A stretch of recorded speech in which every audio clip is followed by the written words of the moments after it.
नमस्कार,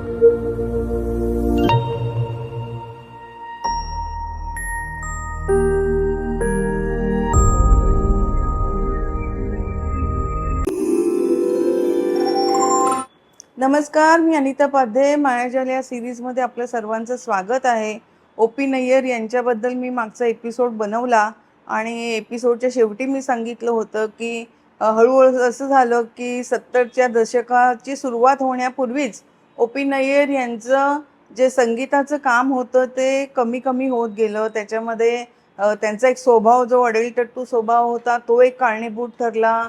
त्यांच्यासारखं संगीत जे आहे ते दुसरे संगीतकार कमी पैशांमध्ये देऊ लागल्यामुळे ते कमी झालं. आणि सर्वात महत्त्वाचं म्हणजे आशा भोसले यांचं जे 14 वर्ष त्यांच्याशी जे घनिष्ठ संबंध होते, तर त्या संबंधांमध्ये एक फारकत पूर्णतः बसली.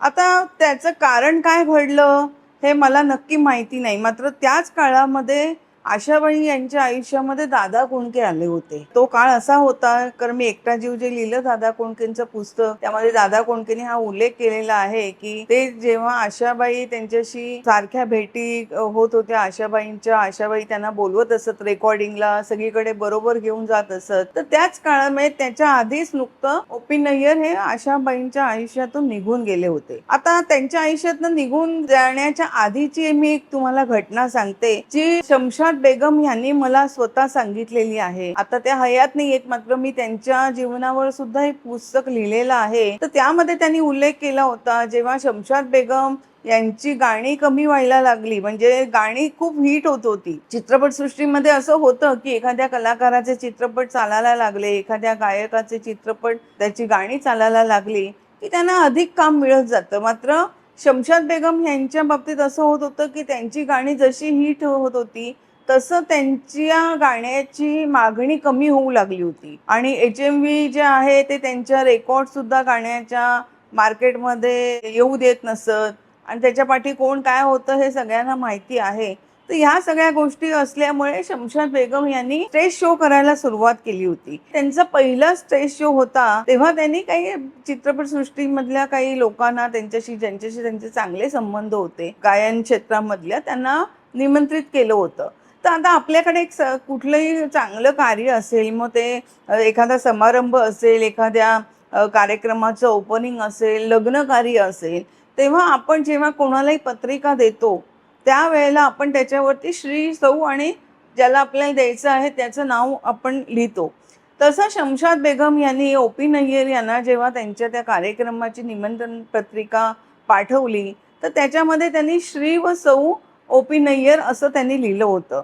आता श्री व सौ ओ.पी. नय्यर लिहिण्यामध्ये काही चुकीचं नव्हतं. बरं, ओ.पी. नय्यर यांच्या ज्या पत्नी होत्या सरोज मोहिने, तर त्यांनी जे प्रीतम आन मिलो हे सगळ्यात ओ.पी. नय्यर यांचं पहिलं गाणं जे अत्यंत गाजलं, कारण ते सहगल यांच्या आवाजाचे अत्यंत चाहते होते आणि C.H. आत्मा यांच्याकडनं त्यांनी ते गाणं गाऊन घेतलं होतं. तर त्यांना बोलवणं काही, म्हणजे पती पत्नीला बोलवणं हे काही वावगं नव्हतं, आणि त्याही शमशाद बेगम यांच्या ओळखीच्या होत्या.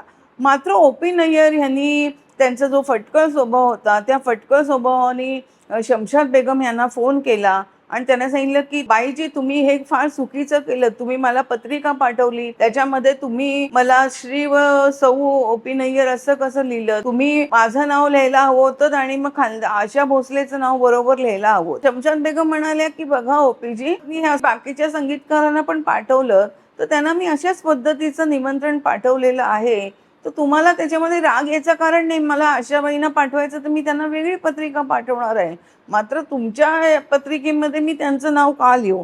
म्हणजे इतके घनिष्ठ संबंध होते. त्यांना इतका राग आला होता ओ.पी. नय्यरना की ते त्या कार्यक्रमाला गेले नव्हते शमशाद बेगम यांच्या. आशा भोसले यांच्या बरोबर त्यांचा शेवटचा जो चित्रपट होता तो होता प्राण जाए पर वचन न जाए, आणि या चित्रपटाच्या एका गाण्यासाठी आशा भोसले यांना फिल्मफेअर पुरस्कार मिळाला होता. अर्थातच आशाबाई त्या दिवशी गेल्या नाही त्या पुरस्कार घेण्यासाठी. ओ.पी. नय्यर यांनी त्यांच्या वतीने हा पुरस्कार घेतला होता.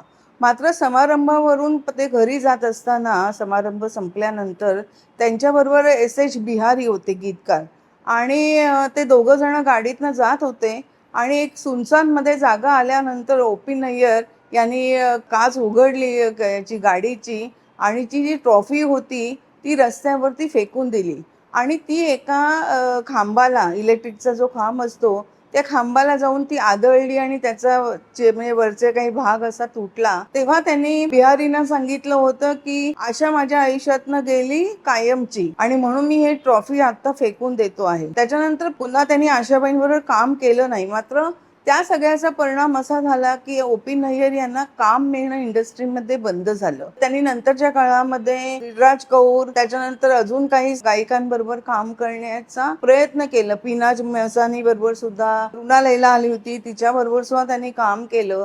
मात्र जे पूर्वी त्यांचं काम जे तुती बोलत होती किंवा जी गाणी गाजली होती तसं काही नंतरच्या काळात झालं नाही. आणि या सगळ्याचा परिणाम असा झाला होता ना की आशाबाईंबरोबर त्यांचे जे घनिष्ठ संबंध होते त्याचा कुठेतरी एक विपरीत परिणाम त्यांच्या संसारावरती सुद्धा झाला होता. आणि मला तुम्ही सांगा की एखादा पुरुष आहे तो आपल्या प्रेयसीला किंवा जवळच्या व्यक्तीला जर का घरामध्ये घेऊन येत असेल, आपल्या पत्नी आणि मुलांबरोबर जी महिला असेल बरोबर घनिष्ठ संबंध असलेली तिच्या खांद्यावर हात ठेवत असेल, अत्यंत पत्नीच्या रूपामध्ये तिच्याशी वर्तन त्याचं असेल तर हे कुठल्याही पत्नीला किंवा मुलांना चालणार नाही. आणि त्याचा सगळा असा परिणाम ओ.पी. नय्यर यांच्या कुटुंबावर होत गेला होता. त्याच्यामुळे एक वेळ अशी आली 80च्या दशकामध्ये की त्यांना त्यांच्या घरातनं बाहेर काढ. त्यांनाही त्या सगळ्याच्या गोष्टीचा जे झाल्या होत्या त्यांनी केल्या होत्या त्याचा कुठेतरी पश्चाताप होता आणि ते आपल्या मुलांना आणि पत्नीला नजर त्यांच्याशी मिळू शकत नव्हते. म्हणून ओ.पी. नय्यर हे घराबाहेर पडले आणि त्यावेळेला त्यांच्याकडे कुठेही राहण्यासाठी जागा नव्हती. मात्र त्याच वेळेला त्यांच्या आयुष्यामध्ये एक माधुरी जोगळेकर नावाच्या गायिका आल्या, ज्या विरारला त्या राहत होत्या. त्यांच्या म्हणण्याप्रमाणे त्या पित्याप्रमाणे ओ.पी. नय्यर यांना मानत होत्या. तर त्यांच्या बरोबर ओ.पी. नय्यर हे विरारला राहत होते. आता मी तुम्हाला एक माझ्या बाबतीत घडलेली ओ.पी. नय्यर यांची गोष्ट सांगते. जेव्हा 92च्या मला वाटतं काळामध्ये 91, 92ची असेल, मला असं 92ला निश्चय नावाचा चित्रपट आला होता ज्याच्यामध्ये ओ.पी. नय्यर यांनी कमबॅक केलं होतं. तो चित्रपट प्रदर्शित व्हायच्या आधी सलमान खाननी त्याच्यामध्ये काम केलं होतं. तो चित्रपट प्रदर्शित होण्याच्या आधी काही महिने मी ओ.पी. नय्यर यांचं इंटरव्ह्यू करण्यासाठी विचारपूस केली की ते आता कुठे राहतात वगैरे. तर मला एकाने सांगितलं इंडस्ट्रीमध्ये चौकशी केल्यानंतर की ते विरारला राहतात आणि मला एक पत्ता दिला त्यांनी. मला असं वाटलं की कारण सगळेच त्या म्हणजे जेवढे चित्रपट सृष्टीशी निगडीत माणसं आहेत ती बँड्रा नाहीतर नेपियन सी रोड आणि अशा ठिकाणी राहतात आणि एकदम विरारला राहतात ओ.पी. नय्यर, तर मला थोडंसं नवल वाटलं. मात्र तरी मी त्यांचा इंटरव्ह्यू करायचा होता ज्या मॅगझिनसाठी मी काम करत होते आणि मला एके ठिकाणी सांगितले की हे बघा ही बिल्डिंग जी आहे इथे ओ.पी. नय्यर राहतात. आजूबाजूला ना फारसं चांगलं काही नव्हतं, म्हणजे वातावरण थोडंसं स्लम सारखं सगळ्या होत्या, चाळी होत्या बाजूला आणि जे बिल्डिंग जी होती ती पण अशी काही पॉश वगैरे असं काही वाटत नव्हती. आणि आत्ता विरार खूप सुधारलंय, म्हणजे विरार आता हे मुंबईसारखं झालेलं आहे. मात्र 92ची आपण गोष्ट केली तर त्यावेळेला विरार एवढं काही डेव्हलप झालं नव्हतं. तर त्यामुळे मला असं वाटलं की बापरे, मला कुणीतरी माझ्यावर प्रँक केलंय की काय, थोडा मोठा संगीतकार अशा वातावरणात कसं काय राहत असेल. आणि तरी सुद्धा मग मी एके ठिकाणी पुन्हा चौकशी केली, खरंच ओ.पी. नय्यर राहतात का कुठल्या तरी दुकानामध्ये, मी विचारलं तर त्यांनी सांगितलं की हो इथेच राहतात. आणि मी त्यांच्याकडे गेली, छोटासाच तसा फ्लॅट होता आणि ते बसले होते. मी त्यांच्याशी मुलाखत सुरू केली. ते चांगल्या पद्धतीने उत्तर देत होते. त्यांचा एक आनंद सुद्धा त्यांना वाटत होता की माझा एक कमबॅक इंडस्ट्रीमध्ये होतो आहे संगीतकार म्हणून. तो सगळं आहे. मात्र आशाबाईंबद्दल मी प्रश्न विचारला, त्यांनी सांगितलं होतं की मी ह्या गोष्टी आता बोलणार नाही. माझ्या आयुष्यातनं ते एक जे सगळं पुस्तक आहे ते आता बंद झालेलं आहे, तर मी त्या विषयावरती बोलणार नाही. त्याच्यामध्ये मी तुम्हाला असं सांगते, इतक्यात असं झालं की एक महिला आली कोणी आणि असं वाटत होतं की अगदी मध्यमवर्गीय घरातली आहे, म्हणजे लोअर मिडल क्लास म्हणतात तशी, आणि तिच्या खांद्यावर एक मूल होतं आणि त्या मुलाला मला वाटतं ताप वगैरे काहीतरी सर्दी ताप वगैरे काही आला होता. तिने आल्यानंतर ओ.पी. नय्यरना सांगितलं, त्यांना पापाजी हाक मारत होतात की पापाजी याला ना औषध पाहिजे, त्याला बरं नाहीये वगैरे. आणि त्यांनी ते होमिओपॅथीचं माझ्या समोर एक डब्बा काढला आणि त्याच्यातनं काही गोळ्या वगैरे असे त्या बाईला दिल्या होत्या. मी त्यांना त्यावेळेला त्याच्यानंतर प्रश्न विचारला होता की ठीक आहे आता तुम्हाला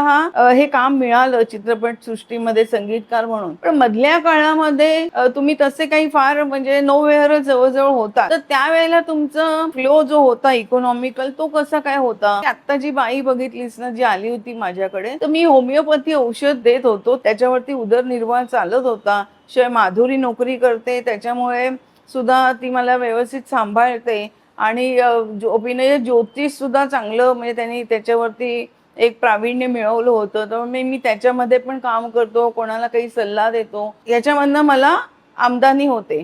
आणि त्याच काळामध्ये असं झालं होतं, की झी टीव्ही हा सुरू झाल्यामुळे त्याच्यामध्ये जे कार्यक्रम सुरू झाले होते संगीताचे, तर त्याच्यामध्ये जज म्हणून ओ.पी. नय्यर यांचं तिथे सुद्धा पुनरागमन झालं होतं. आणि ओ.पी. नय्यर यांची मला आठवतंय ते त्या कार्यक्रमाच्या संचालकांना सांगत असत, की माझं मानधन तुम्ही मला थोडंसं कमी दिलं तरी चालेल, मात्र मला ना माझी राहायची जेव्हा शूटिंग असेल तेव्हा राहायची माझी एका 5 स्टार हॉटेलमध्ये चांगली सोय करा. आणि ते तिथे राहत असत जेव्हा जेव्हा ते शूटिंग असेल किंवा काही. ते झालं निश्चयमध्ये त्यांचं संगीत फारसं चाललं, तो चित्रपटही चालला नाही, संगीतही चाललं नाही. त्याच्यानंतर त्यांनी ते पुन्हा टीव्हीच्या माध्यमातूनच लोकांसमोर आले. त्यानंतर असं झालं की माधुरी जोगळेकर यांचा विवाह झाला. ते जे घर आहे ते विरारचं त्यांना विकावं लागलं होतं आणि त्या गुजरातला निघून गेल्या होत्या. त्याच्यामुळे ओ.पी. नय्यर यांच्यासाठी पुन्हा एक प्रश्न निर्माण झाला होता, की आता मी कुठे राहू? आणि त्या काळामध्ये ते ठाण्यामध्ये एक पेंगेस म्हणून राहत होते. तिथेच त्यांची ते नाखवा ही एक फॅमिली होती. त्यांच्याबरोबर त्यांची ओळख झाली आणि त्यांनी त्यांना विचारलं, की इथे कुठे पेंगेस म्हणून चांगलं एखादं मला रूम मिळेल का? आणि नाखवा या कुटुंबाने त्यांना आपल्या घरामध्ये स्थान दिलं होतं. त्यांच्याशी खूप ते चांगलं वागले शेवटपर्यंत आणि तिथेच त्यांच्याच घरी ओ.पी. नय्यर यांचं निधन झालं. म्हणजे एक मोठं जे वादळ असं निर्माण जे झालं ते सगळं 72च्या दशकात 70च्या दशकामध्ये ओ.पी. नय्यर यांच्या आयुष्यात आलं, की इतकं मोठा संगीतकार आणि शेवटी असं झालं, की ते कुणाच्या दुसऱ्याच्या घरी त्यांचं निधन झालं. त्यांच्या कुटुंबातले कोणी यात्रेला त्यांच्या आलेही नव्हते. आशा भोसले सुद्धा आल्या नव्हत्या. काही पत्रकारांनी त्यांना त्यावेळेला प्रतिक्रिया विचारण्यासाठी फोन केला होता आशाबाईंना, मात्र आशाबाईंनी त्या दिवशी आपला फोन बंद ठेवला होता. आणि अशा प्रकारे एक प्रकारे परवड झाली एका दिलदार आणि स्वाभिमानी संगीतकाराची, एक प्रतिभावान संगीतकाराची. तर अर्ज से फर्स्ट तक मध्ये आता ओ.पी. नय्यर यांच्याबद्दल मी हे 2 एपिसोड केले. पुढच्या एपिसोडमध्ये मी आणखीन एका व्यक्तीबद्दल बोलेन. तोपर्यंत बघत राहा मायाजाल. धन्यवाद.